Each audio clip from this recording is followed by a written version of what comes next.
Quality Engines. Elestimulo.com presenta.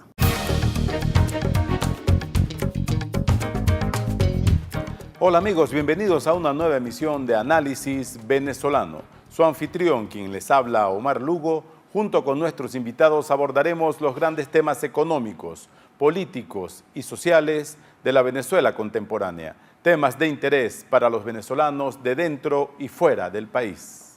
En esta ocasión le damos la bienvenida al economista Carlos Jaramillo, profesor del Instituto de Estudios Superiores de Administración, el IESA, una de las principales casas de estudios de negocios en el mundo y particularmente en Latinoamérica. Es un profesor destacado en el área de estudios financieros y de la economía internacional. El tema de las finanzas es muy particular en Venezuela porque la macroeconomía, los indicadores macroeconómicos se han deteriorado y eso ha afectado las operaciones de muchas empresas y también las oportunidades de inversión para carteras medianas, grandes e inclusive para carteras personales de gente que quiere poner a salvo su patrimonio.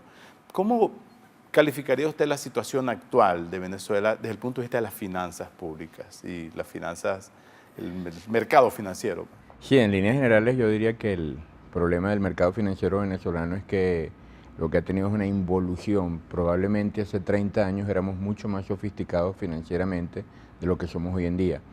Un control de cambio de tan larga duración normalmente empieza a crear distorsiones en la manera en que la gente distribuye sus recursos, y a eso le sumamos el tema de una inflación que en el año 2015 se espera sea de 3 dígitos, entonces la cosa se vuelve sencillamente una labor titánica. Básicamente porque con esos niveles de inflación no tiene sentido ahorrar bolívares y tenemos un control de cambio muy bien conocido por todos que impide el libre movimiento de dinero. Entonces, en el corto plazo, ¿qué pueden hacer las corporaciones?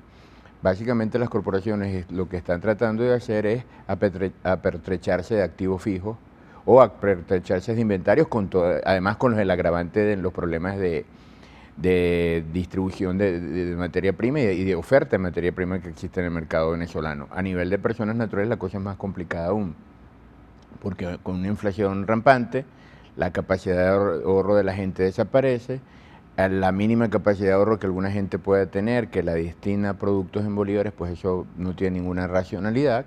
Entonces, ¿qué está haciendo normalmente la gente? Así como las corporaciones tratan de comprar activos, tratan de comprar otras empresas o tratan de comprar inventarios, pues las personas al final se terminan llenando de bienes en la medida en que los consiguen. El problema también es la poca disponibilidad de bienes en los cuales refugiarse. Por ejemplo, los carros ya no se consiguen ni siquiera, y si se consiguen, son tasados al precio del dólar libre.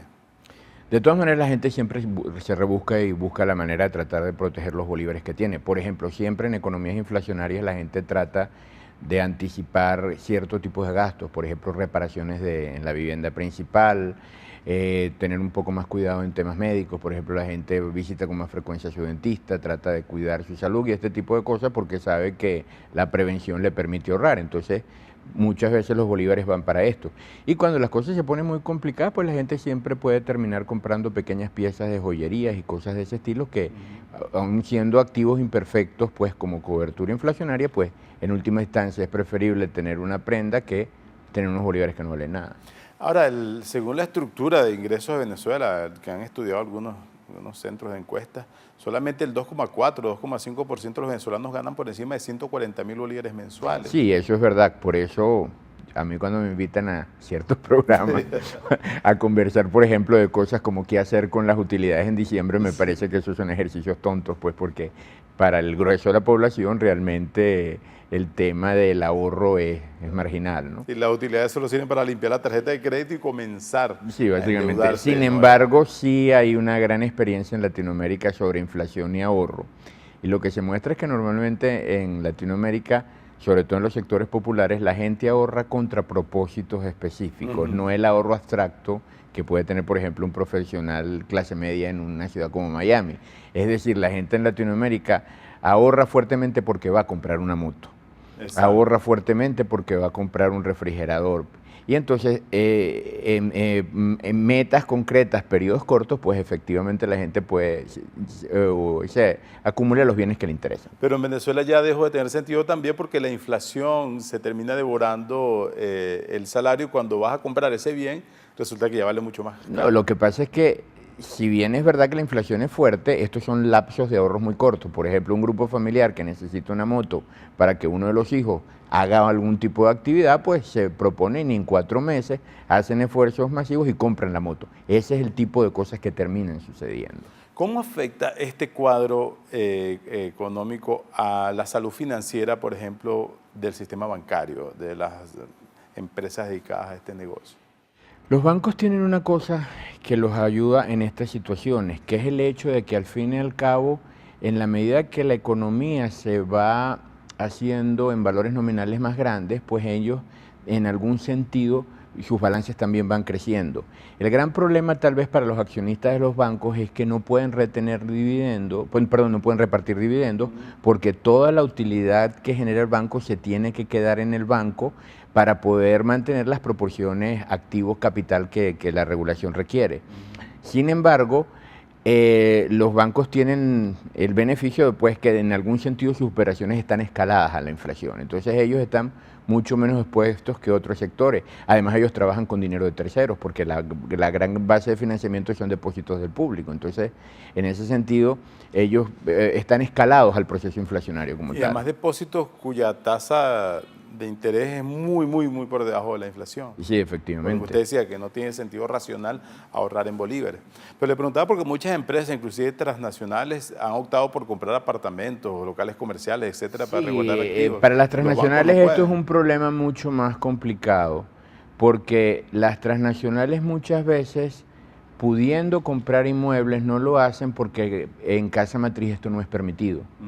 Entonces, si bien es verdad que eso es una posibilidad, muchísimas transnacionales simplemente no lo hacen porque casa matriz no les recuerda de que la misión corporativa de ellos no es una misión inmobiliaria.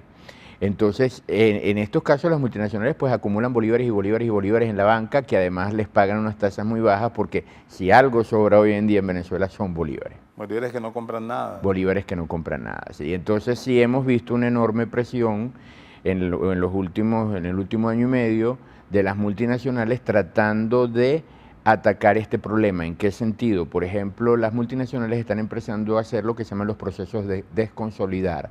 ¿Qué es desconsolidar? Cuando una compañía como Telefónica hace sus estados financieros a nivel internacional, un pedazo de esos estados financieros corresponden a Venezuela. Cuando los valores de Venezuela están muy distorsionados, entonces llega un momento que la multinacional prefiere trabajar a Venezuela como un caso aparte. Desconsolidar es tener una Telefónica sin Venezuela y Venezuela aparte. De manera que cuando los analistas que siguen estas compañías las tienen que revisar, pues el caso venezolano, al tenerlo aislado, pues se puede ver con más claridad. Y entonces Lo ha hecho Foro también. lo está haciendo prácticamente todo el mundo. Entonces hay alrededor de unas 47 compañías que cotizan en el Standard & Poor's 500 que tienen importante exposición en Venezuela y esos procesos de desconsolidación se están empezando a dar con frecuencia actualmente. Para no contaminar sus resultados. El gran problema en finanzas es que cuando algo es confuso, eso aumenta el costo de financiamiento de las compañías, tanto a nivel de deuda como a nivel de accionistas. Entonces, una de las grandes máximas en finanzas, sobre todo empresas que cotizan en bolsa, es déjame mostrarme tal como soy, porque lo que tienes que, si no me muestro como soy y tienes que inferir cosas de mí, me vas a cargar una prima adicional por lo que no te muestro. Eso vale para las finanzas personales, por cierto. No solo para las finanzas personales, eso también vale para las finanzas soberanas. De hecho, si una cosa debería ser un gobierno soberano, si quiere tener niveles de endeudamiento baratos, es tratar de mostrar la realidad lo más prístina posible, porque en la medida en que no se conocen cosas de alguien, los mercados le cargan una prima por opacidad. Vamos a volver sobre ese punto después de esta pausa. ¿Cómo no? Porque la situación de Venezuela también es desesperada en términos de necesidad de divisas y eso afecta la capacidad de pago del gobierno para esa deuda. Conversamos con el profesor Carlos Jaramillo, experto en finanzas, profesor del Instituto de Estudios Superiores de Administración, IESA. Esto es Análisis Venezolano. Regresamos en breve con ustedes.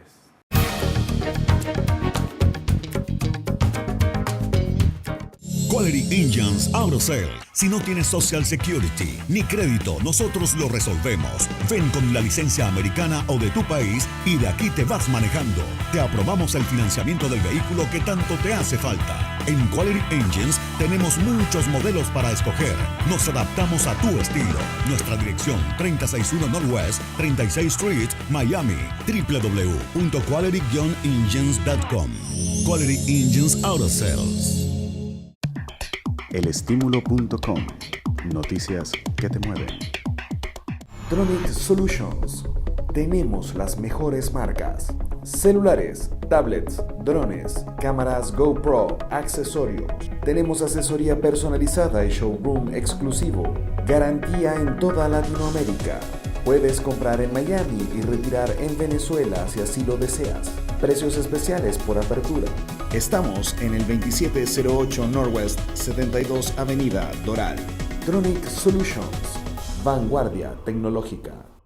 Baracars Rental Car. Alquila fácil, alquila seguro en el sur de Florida. Algunos solo te dan ofertas. Nosotros las mejoramos y te ofrecemos la mejor experiencia. Te incluimos seguro, GPS y la silla para tu bebé. Te buscamos y te dejamos personalmente en el aeropuerto. Ubícanos www.baracars.com, @Baracars en Twitter, Baracars Rental Car.